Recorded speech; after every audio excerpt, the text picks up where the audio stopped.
Hi friends, welcome back. Today we're going to be showing support for Palestine by making a watermelon themed beaded bracelet using our DIY kit. A little later in the video, I'll talk about why we're doing this and who we are supporting with the proceeds, but let's just jump right in. All you need from home is a pair of scissors. Everything else is included in the kit. I like to start off by getting organized and arranging my beads by color. I think it's easier to work that way, but it's up to you if that's something you want to do. If your string is a little bit long, you can always trim it down, and then I like to stretch it out initially at first just to make sure it won't snap later. Take one of the ends of string and tie a simple overhand knot just to make sure the beads that you thread on won't fall off the other side. I'm going to use the pattern of the watermelon bracelet shown in the top of the video here. However, you can also change this according to whatever you want. I'm starting here at the watermelon area of the bracelet just because it's sometimes easier to tuck the knot underneath the silver beads or the watermelon bead. With this watermelon clay bead, sometimes there's like leftover residue in the hole, so you can either pick it out with your finger or the tip of your scissors.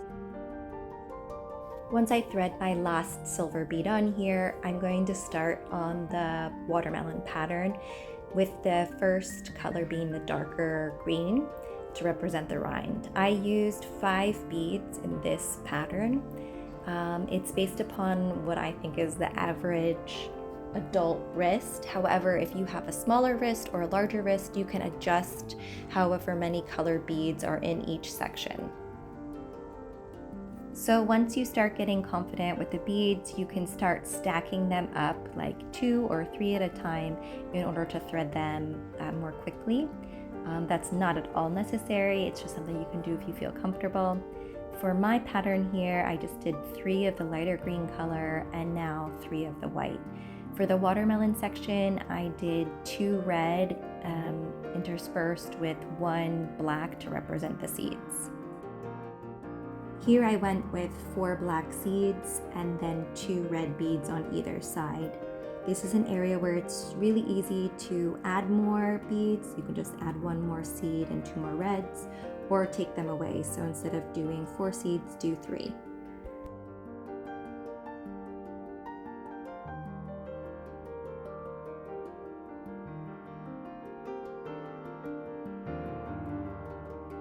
Once I finish off the watermelon section here, we'll just do the exact same pattern but in reverse. So starting with the 3 white, the 3 light green, and then the 5 dark green to finish the pattern. For this next section, we'll do the silver beads on either side of one of the heart beads.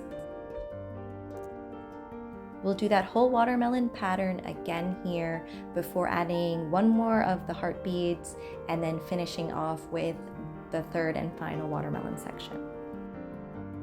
It's been absolutely heartbreaking to watch what's happening in Palestine as a human, but especially as a mother.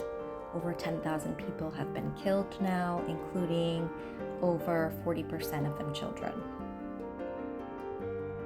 I developed this DIY kit as a way for people of all ages to show support for Palestine and to also be able to have a mindful moment making something with their own 2 hands.